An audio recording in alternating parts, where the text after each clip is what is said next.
Like many of you, we battled depression during life's ups and downs. Music has always been the one thing that we could rely on to get us through the tough times that we all face.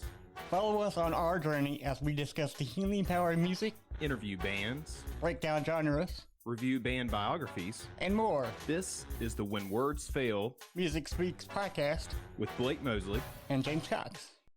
All right. 3, 2, 1. Nathan Brown, better known as BQpid, is a young producer, artist from a small town in Ohio. He has been living in Ohio for all 17 years of his life, and he has grown quite fond of his hometown folks. Ever since he was a little kid, BQpid has been interested in all types of music, from rock to metal, pop, and even to his most closely resembled genre, rap. In his lifetime, BQpid has been a part of his high school's various bands programs such as marching band, concert band, jazz band, and has learned to play many instruments. One of his biggest achievements was being selected to be part of the Macy's Great American Marching Band, which he proceeded to march in the annual Macy's Thanksgiving Parade twice. He found his true passion for making music only months ago, but has been making his own music for years. He loves to make rap and pop style songs and crafts his own beats for his music. He plans to try to make it to the top of the world with his unique style, delivery, and creativity, and will never stop pursuing his dreams. Ladies and gentlemen, BQpid. Hey, man, what's going on, buddy? I'm doing pretty good. How are you? Good, I'm doing great so far. It's always funny because I kind of seek out interviews, the interview. But you sought out me, and I just wondered how you came to find our podcast. Well, I was looking around to see what kind of smaller podcasts or radio shows that I could get on, because I've been trying to promote an album coming up, and I just started looking around, and I happened to stumble across your podcast, and I listened to a couple of them, and I was interested on how you were asking the questions and stuff like that, and I figured I would let you know that I was interested, and you got back with me, and here we are. There we go, man. Yeah, I don't think these are very hard questions, but we'll go through them, as easily as we can. All right. Well, okay, so ever since like about 5 or 6 podcasts ago, I typically ask the artist, who would you prefer, this band or this band, right? Mm-hmm. So do you know who the Deftones are? I do not actually. Okay. How about Incubus? I don't know who any of these are actually. So first of all, okay, so that's fine. I know you heard of Metallica and Megadeth, right? Yeah. That seems to be the top of the supreme being of metal music, right? So since you're a lover of all music like me, I got my Cannibal Corpse shirt on. I got the shirt. I got the Brandy Blight book. Who do you think is like the more supreme band? You got Metallica on one side, and you got Megadeth on the other side. Yeah. That's a really hard choice. Yeah, there's a lot to take in. Yeah. Personally, the one that I prefer to listen to would probably be Metallica. Yeah. Probably. I click with their music a lot more. I remember the first time I ever listened to the Black Album. It was a really cool to see all the hits that came off that album. It was really awesome. Yeah. So yeah, because if I were in my early teenage years, 12, 13, 14, it's all Metallica from there, Yeah. And since I grew older, I learned to listen to and respect Megadeth a little bit more. He went through everything, and so I just find it kind of kind of fascinating that everybody likes different kind of music, and that's Yeah. yeah. So that's always good. That's always good. Um, so I like we said in the intro. You listen Hmm. to all kinds of all kinds of music, which is good, which I prefer. Everybody Hmm. listens to all kinds of music. What is your favorite genre? My favorite genre to listen to is probably a mixture between rap and pop. That's probably the two favorite. I do listen to a decent amount of rock, Right. but I haven't dove too far into it. But I know a good amount. I've dove into a little bit of metal. Very tiny amount of country, but I couldn't name. If you asked me to name a country artist, I probably couldn't do it. So, Well, okay, but I so listen. I listen. I can respect and appreciate all yeah, different kinds of music. right. So, Well, there's two country artists that I really like, and I think you relate to. One is Chris Stapleton, and the mhm. other Luke Combs. You Yeah, can't go wrong with any of the music. They're no, so great. neither of them. Hmm. So check it out. Check it out if you've never listened to them before. Hmm.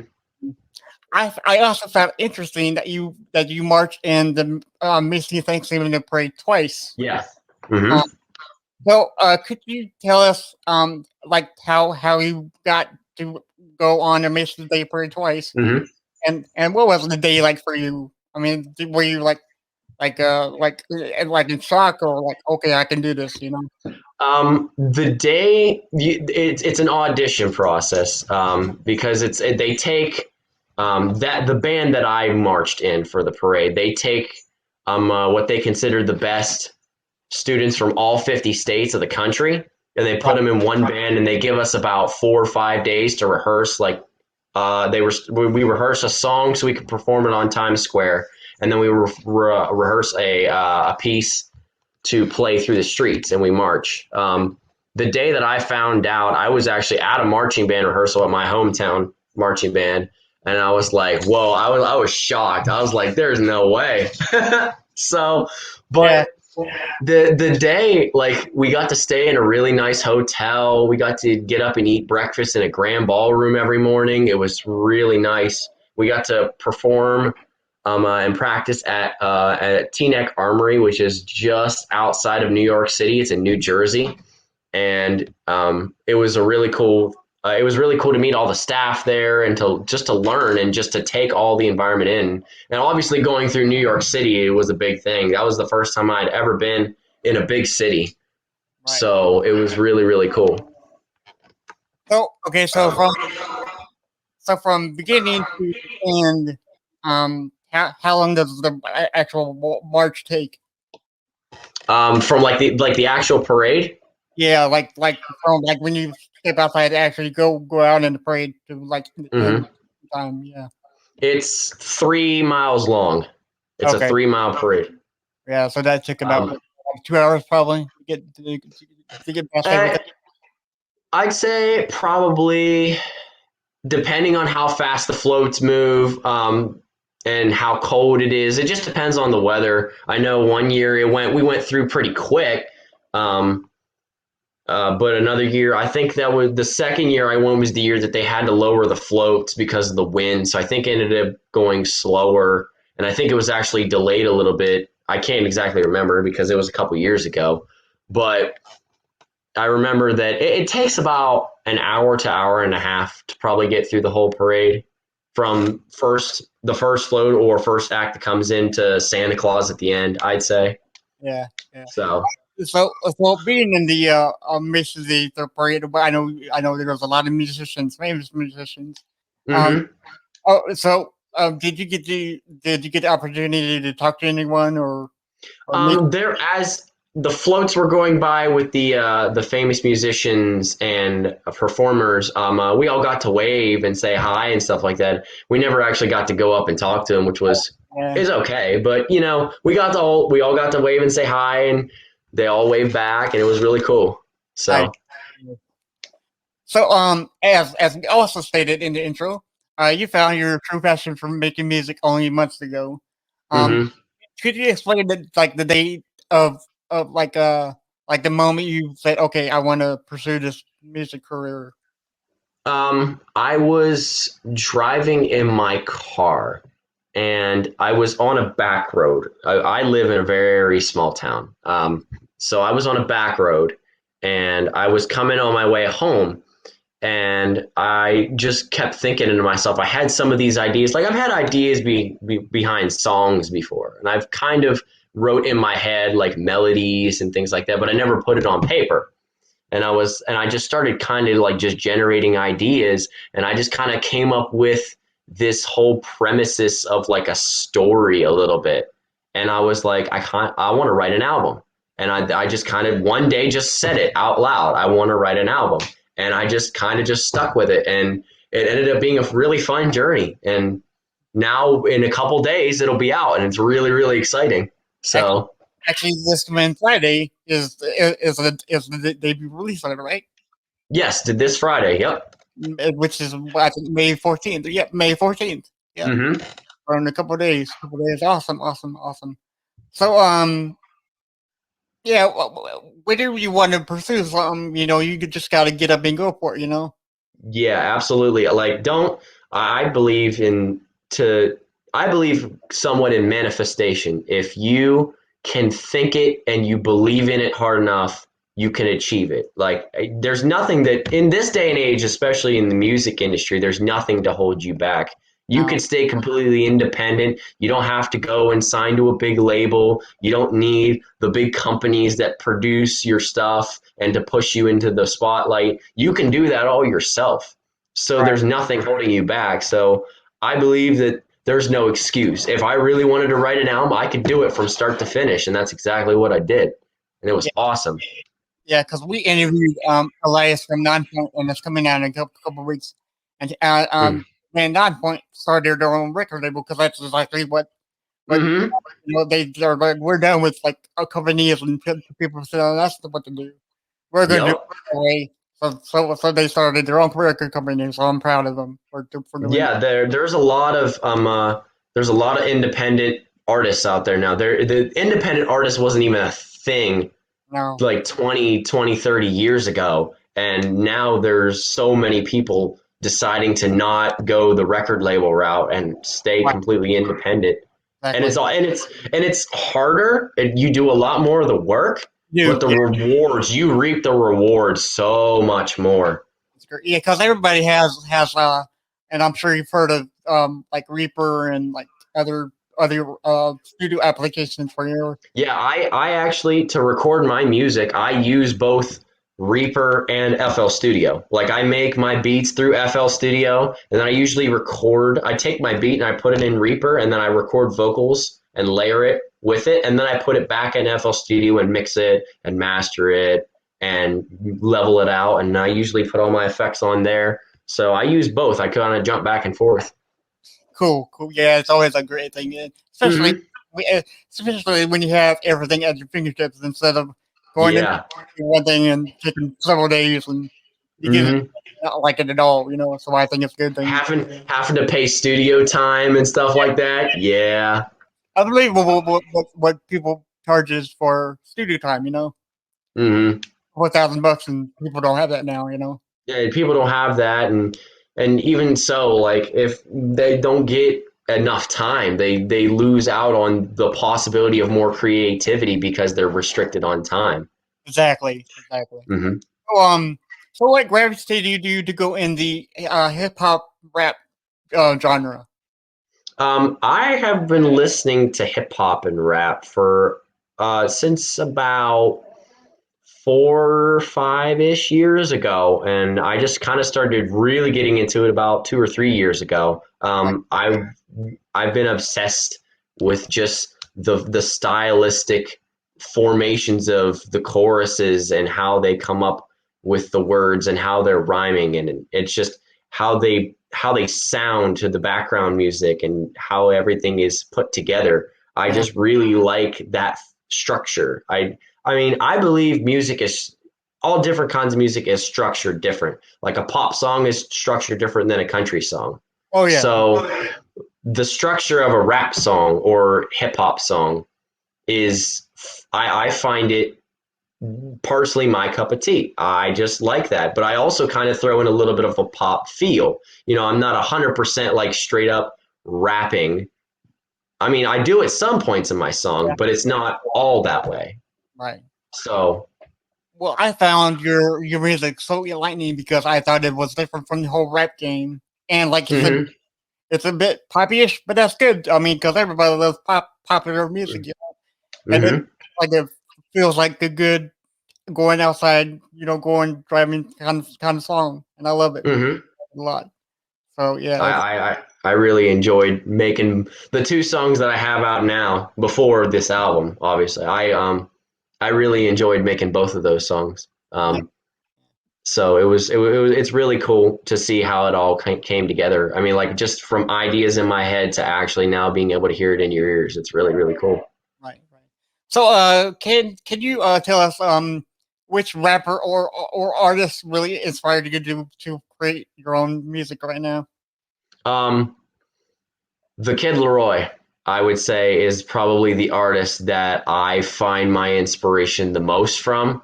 Right, Um, which also directly correlating with that is Juice World because Kid Leroy kind of came from Juice World. right, So, um, yeah, I just really liked his delivery and just how he sounded. And he kind of had that little bit of a pop style, but he kept it in a really hip hop fashion. But he's had that pop twang, and he mostly sings over rap beats, and I really like that sound.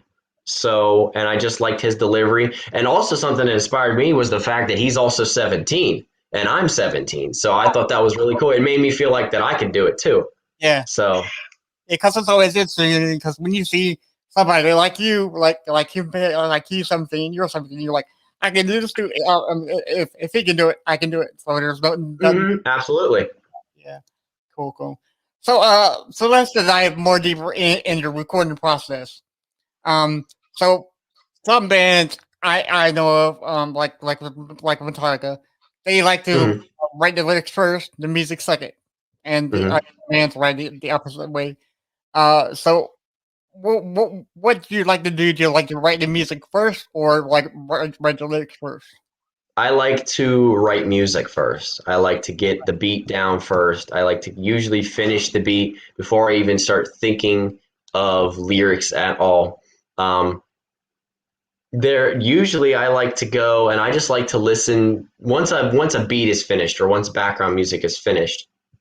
I usually like to export it and then put it in an MP3 file and then put it on my phone and I just listen to it over and over and over again. And once I kind of hear a melody that I like, then Right, I find words to go with that melody. And then that's how it really blossoms into this song, the songs that I write.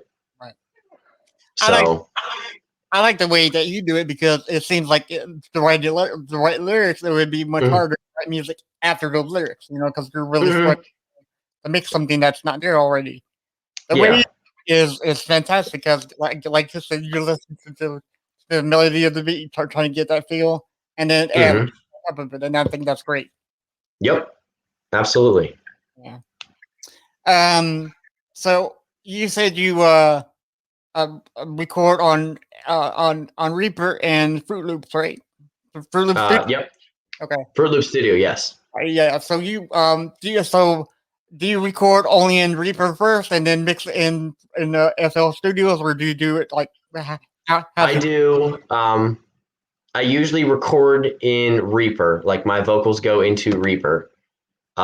I might throw a couple of bit of effects on in Reaper. Like I might put on maybe a small compressor, maybe it's a little bit of delay, just a little, just something to kind of hint at it. Maybe just re-level it while I'm in there. But most of the effects and the big mixing and stuff like that comes from FL Studio. I usually just try to take as raw as I can without with still making it sound good from Reaper, so that way I can have a clean slate with good sounding vocals coming from Reaper, so that way I can mix it and make it sound even better through FL Studio. Right. That's usually what I do. Right. Hmm. So like we said, the album releases on Friday, May 14th, which is Hmm. in taste from this recording. Um, hmm so your album is called "Anxious and Alone." hmm How did that title come about? Um, it was on the same day that I decided that I wanted to write an album, like the me driving in the car, just coming up with those ideas. I was like, personally, I find my songs to be relatable through the emotions that come out of them, and the emotion that I can tap into the most in my music is a sad emotion or a depressed emotion or an anxious moment and or emotion, excuse me, and it kind of clicked to me. I was like, what could I describe? What would sound really good as an album title? What would sound that captivates the whole story all together? And I was like, well, how do people feel when they're depressed, or how do people feel when they're sad? And they feel anxious and alone. And I was like, that has a ring to it. And I Yeah. said, I'm going to run with that. And then everything just kind of built itself around that. And that title was picked about 8 months ago. Okay. So before I even started writing music, I had the idea and the story behind the song and the title picked of the album before anything, like before album covers, before recording anything, making beats at all. That was all picked out beforehand. Right. So, Well, I love that idea because this podcast resonates with depression and music and how music can heal that. Because I have mhm, my co-host has a little bit of depression, and from what you're saying, I think you have a little bit of depression, but I'm not sure. So don't mhm, I mean, basically, it's like we all have depression, and we all need yeah. to fall back on something, and music just does it for me and my co-host Blake. And I'm sure Mhm.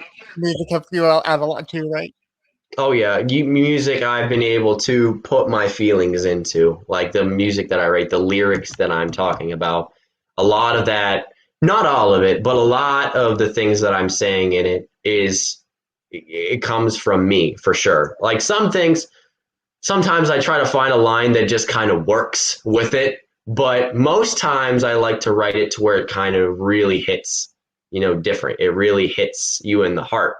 Right. And like especially if like the song is kind of telling a story from beginning to end, I like to kind of make it all about this idea. So most times when I'm writing a song like that, I like to make it coming from myself, because then the core of your feelings and the rawness of your feelings, it's what's going to portray in the song and make it even better. Nice. So Okay, so from when you first started writing the record or album as one thing, I don't know whether it's record or album. It's the same thing, right? So yeah, I would consider it the same thing. well, vinyl, Yeah. record, so yeah. So Uh-huh. when you first started writing the album, so from when you first started writing it to now, how long did it take you? I'd say 6 to 7 months. Okay, and from that time, did you find that this album like wrote itself, or did you have any problems coming up with a Oh, this album wrote itself. A okay? 100%. This album wrote itself. It was like one thing after the next. It just kind of just started coming and coming and coming. Like I didn't plan for all of it to be the structure the way it was. I had no intentions of saying, all right, I want a song that's called this with this lyrics. And I want to, no, it was just spur of the moment, and it all just kind of just came together all Nice, at once. nice. So, when people finally listen to the album, what would you like for your listeners to take away from this album coming out Friday? Um, I would say to take from it that we all feel a sort of emptiness inside. We all feel depression. We all can feel down and sad, and we can all get down to the point where sometimes a lot of people go to the lowest points of their life in their teenage years, like I'm in right now. Um, and I guarantee you a lot of teenage listeners would probably be able to relate to my music. Oh yeah, So the message I'm trying to convey is that I'm trying to show that they're not alone in this battle. That that I'm feeling it too, that I'm guaranteed there's hundreds of thousands of other teenagers just like them that are feeling the same way they are. So that way we can all come together and we can beat this battle together. That's what I'm trying to get out of it. Awesome message. Well, thank you for sharing that. Mm-hmm.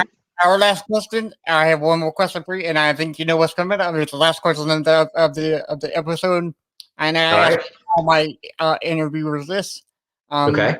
So this podcast is called "When the Words Fail, Music Speaks," and I Mm-hmm. think that's so true. So, what is one song or songs that you can think of right now off the top of your head that you can listen to it, but you can't tell anybody how it makes you feel? Like it's so special to you inside. Um, I would say, and this is a song that probably almost no soul on the earth knows about, but I've heard it and I really, really enjoy it, but I can't exactly explain how it makes me feel, but I know I can feel something in it with it, and it's called Bruises, and it's by an artist, a very small artist by the name of Shamlo. I don't know if you've ever heard of Shamlo.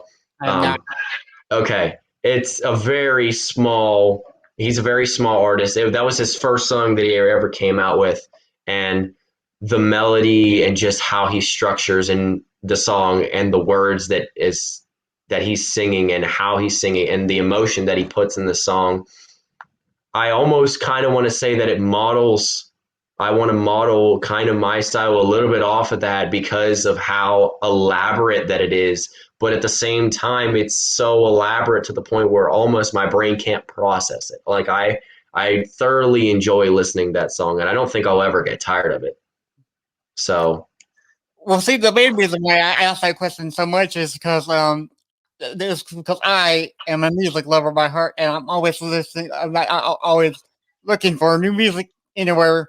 So, like you said, you introduced me to a new artist for me to listen to, and I will listen hmm because it means so much to you. So I just want hmm to get music is always with you. You could always get it. yeah, Where you go. So it's kind of like it's kind of like a long lost family member that I recently found. Because all of these hmm other music is like, oh, you were there, okay, cool, come over here, and So it's yeah. always something to listen to new music or something. So Yeah, music, you can get music anywhere. Music is all around us, whether you think it is or not. Like anything can be almost considered music. Any rhythms, anything tapping on the desk can be considered music. yeah, That's how broad that the spectrum of music is. And I believe that everyone should bring music into the life. I almost can say that I've never met a soul that doesn't like music. Like almost everybody that I know of likes music. yeah, So it would almost be unimaginable to think of somebody that wouldn't like music. I've always loved music deeply. I play music every day. When I go to high school, I play in the band every day. I show my musical talents every day. And I believe that it's changed me for the better. I believe that I can express my elaborate emotions through my music, and it's something really special. nice. Well, thank you for being here, and for all their listeners listening to this episode. You can find BQpid at Instagram, Instagram.com/BQpid, all one word BQPID, and his Mm-hmm. Twitter as _BQpid, and he's on Facebook under the BQpid as well. So check him out. You can go to let's see here. Um, I had you up here. Okay, so you can go to distrokid.com and /hyperfollow/bcupid, and you can pre-order his album Anxious and Alone on Apple Music, Amazon, iHeartRadio, Deezer, and Shazam. Cool. So yeah, are Right. are we on TikTok or like Yeah, Snapchat? I'm on TikTok too. It just at BQpid on Okay, TikTok there too. nice, nice. Well, thank you for so much for coming on. This has been a real pleasure for me to do this with you. Thank you very much for having me. Yeah, and I do hope you come back and we'll talk about your next record, maybe. Cool. Alrighty. Cool, man. Thanks a All right. lot. Thank you very much. All right. Okay, awesome. So that's recorded. Yes, we did good. That was a great interview. Awesome. So I will release this tomorrow because your album comes out Friday, and I want everybody to know that it's coming out Friday. Okay. If there's like a picture you want me to actually put on my like a promo post on Instagram, send Okay. that. If you don't mind, I can find one on your Instagram page or your Facebook page. Okay. If you have one in mind, just send it to me through email or Instagram, and I'll get it. All right. I'll get it to you. Cool, man. Thank you so much once again. This is awesome. Thank you very much. I appreciate it.